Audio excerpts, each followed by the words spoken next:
Villagers, thank you for your love and support. I appreciate you all for standing with me on this front line of truth.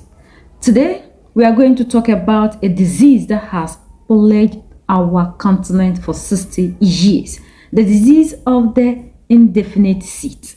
They say in the village, a leader who refuses to leave the stool eventually becomes part of the wood.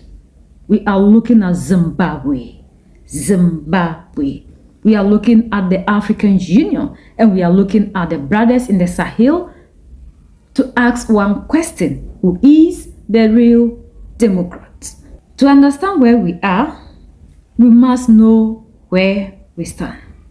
Zimbabwe, located in southern Africa, bordered by the Zambezi and Limpopo rivers. It is a house of stone.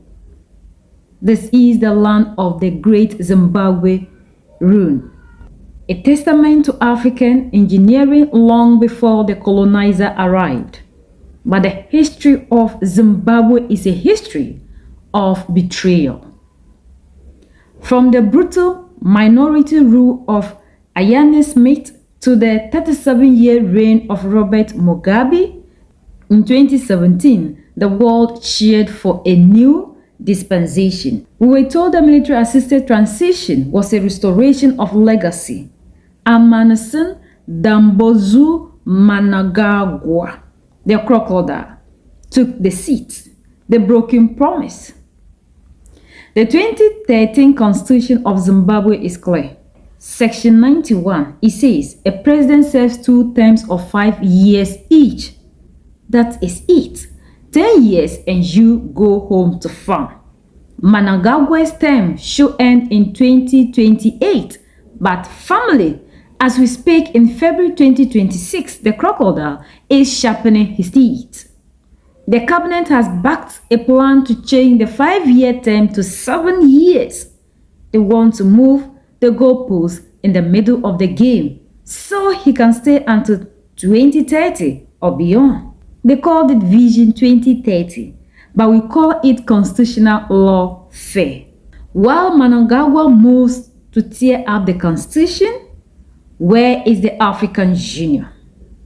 Where is the big boys club in Addis Ababa? The AU has a charter on democracy, elections, and governance. It says you cannot change the constitution to stay in power. But have you heard a peep from them? No. The AU is a watchman who only barks when the poor man steals a chicken, but stays silent when the king steals the whole farm. They call these leaders democratic because they wear suits and hold sham elections. But look at the hypocrisy. In Ivory Coast, Alassane Ouattara changed the constitution to get a 3rd and 4th term. The AU watched.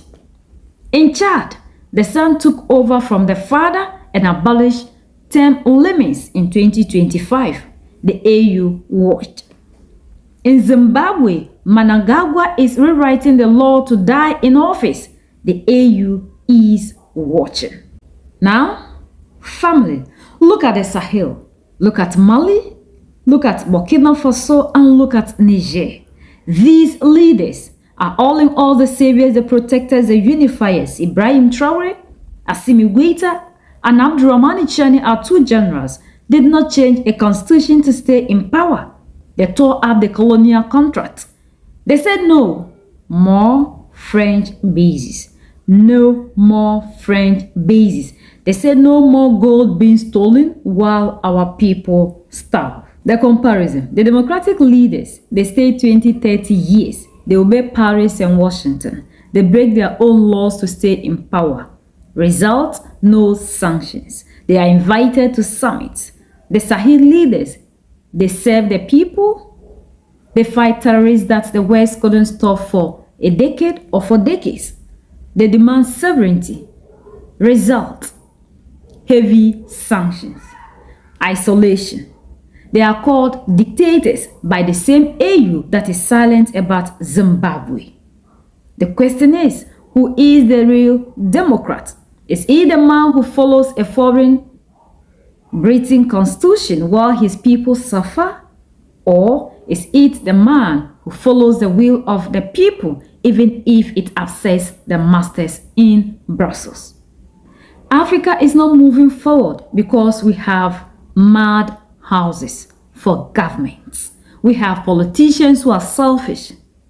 They view the national treasury as their personal ATM and the constitution as a piece of toilet paper, while they fight for their third and fourth terms. Our youth are crossing the Mediterranean in plastic boats.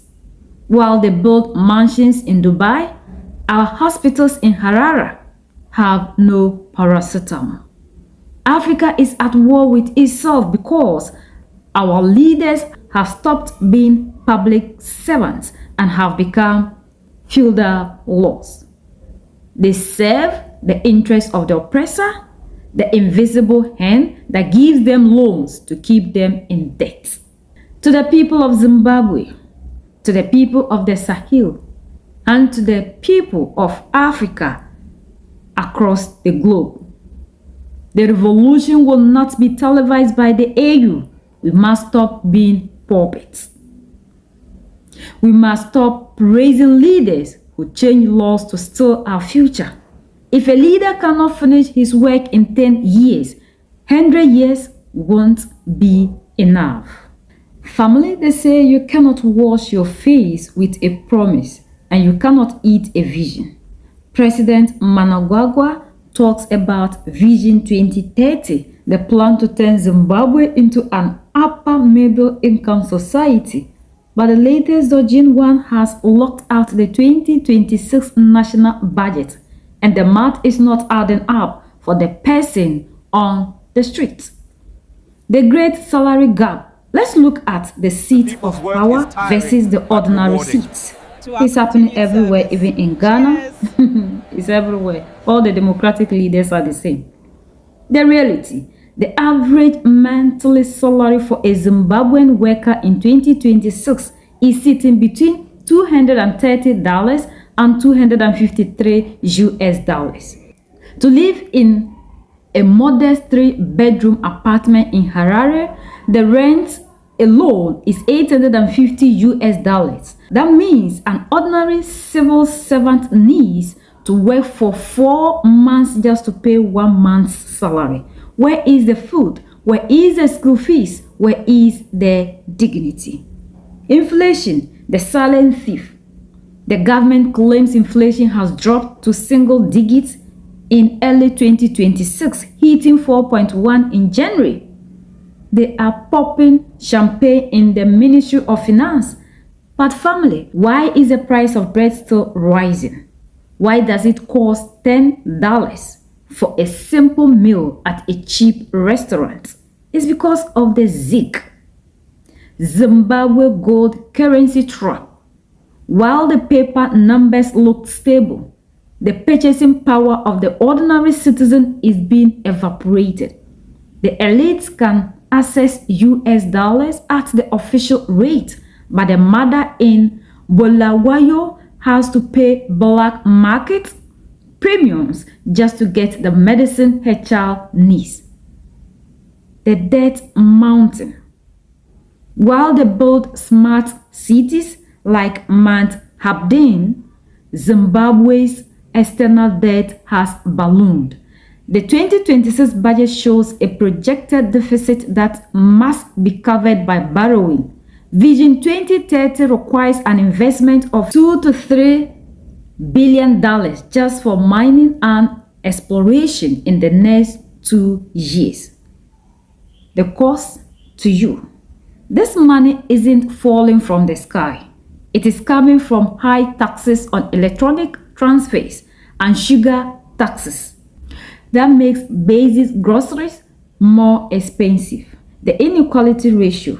In the 2026 projections, while the GDP is expected to grow by 5% to 8.5%, extreme poverty still grips 30% of the population, that is 5.7 million people living on less than $2.5 a day.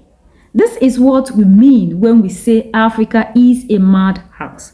How can a leader ask of more years in office when his vision has left 70% of the population in the informal sector selling tomatoes on the sidewalk just to survive? They want to change the constitution to finish the work, but look at the work. The health system. In 2026, more Zimbabweans still have to travel to South Africa for major surgeries because our own hospitals lack basic equipment. The infrastructure.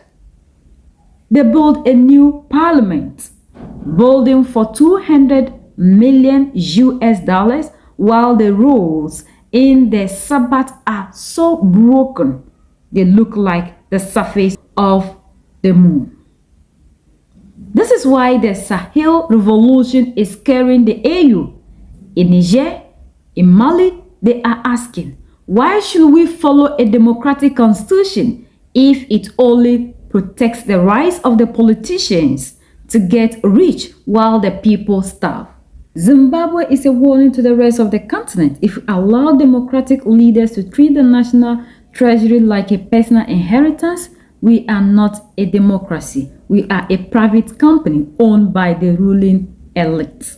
A middle-income society is not measured by the number of Mercedes-Benzes in Harare. It is measured by the number of children who go to bed with a full stomach.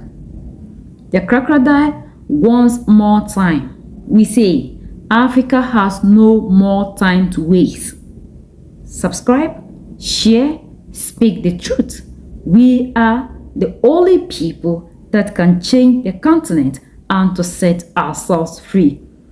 These leaders who want to have more time to do things that they couldn't do in 10 years should understand that even if we add them 2 centuries, they wouldn't be able to do nothing. They should ask what is happening in the Sahel, Mali, Niger, and Burkina. They are not using decades to change anything. Go there and see the development that we are talking about, and you will know that it is not more time that you need as an African leader to be able to do something in Africa. All that you need is to break free from colonization, move away from your oppressors, your masters, and start serving the people, like the president of Sierra Leone, ECOWAS chairperson Julius Maada Bio rightfully said, you are protecting borders instead of protecting us, the people. So stop protecting the interests of your masters and start doing what you need to do for your people. We are the only ones that can set ourselves free. United we stand, divided we fall, and united we keep standing forever and ever. The greatest enemy of the African is mental slavery. So let's decolonize ourselves from mental slavery. Let's keep sharing to educate our brothers and sisters. Together we make Africa great for ourselves and the next generations that are going to come. So that's the latest around the world in Africa, Southern Africa, and in Zimbabwe.